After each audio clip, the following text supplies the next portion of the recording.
I yield myself as much time as I may consume for the purposes of closing. The gentleman is recognized. Madam Speaker, as we stand here right now in the House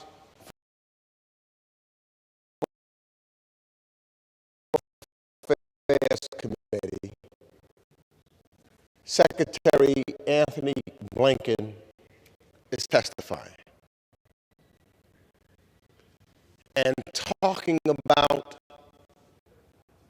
his recent visit to Kyiv, asking and replying to questions that members on both sides are asking, and the sense of unity that has been talked about here today, about us being united against Putin's aggression, about us standing together and trying to make sure that we do all that we can to help the Ukrainian people. And that unity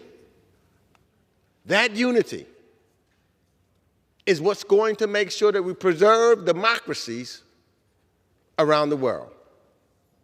It is the unity that we've seen with the United States in the lead, keeping 30 NATO countries together, which no one thought would happen before this incursion.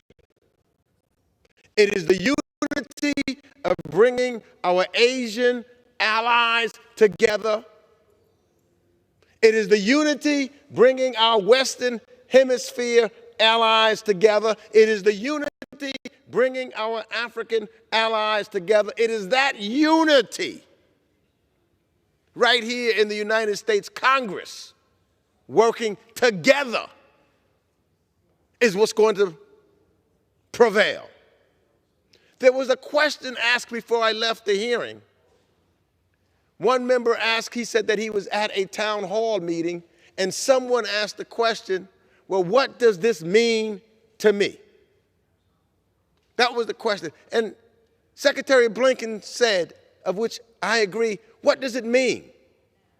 Well, when you look at what's at stake, number one, the world is asking what happens, are there any consequences to a country who decides just to go and invade someone else's sovereign property?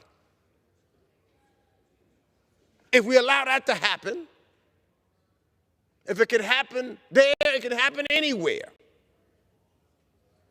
So the question of what we do, what we stand for, who we are, what our values are on the line right now. Not only in Ukraine, but all of us who believe in democracy.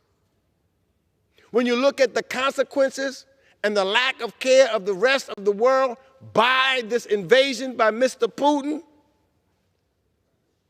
we're going to have to do hearings now to talk about starvation. People around the world will starve because of the lack of wheat. We're looking at what he's trying to utilize with reference to energy resources. It has a reverberation right back here in the United States as we're looking at what's taking place with rising oil costs, with rising food costs. So this is about us around the world. Some, yes, making sacrifices so that we can show the world that unity and together we will prevent evil from occurring. We've seen it once in the 1940s. Never thought I'd have to see and fight it again in 2022. This is a trying time for the camera of history, which is rolling. And I again want to thank, because I've been working very closely with my ranking member, Mr. McCall, to make sure that we have one voice on this. We've talked often and make sure that we're working in a bipartisan manner. I thank Mr. Wilson for managing this bill on the floor and doing and working collective together in that regard. And I thank the leadership on both sides of the aisle, because with that,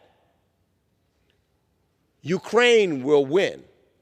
And when Ukraine wins, the American people win, the world wins, democracy wins. And with that, Madam Speaker, I yield back the balance of my time. The gentleman yields back. All time for debate has expired. Pursuant to House Resolution 1065, the previous question is ordered on the bill.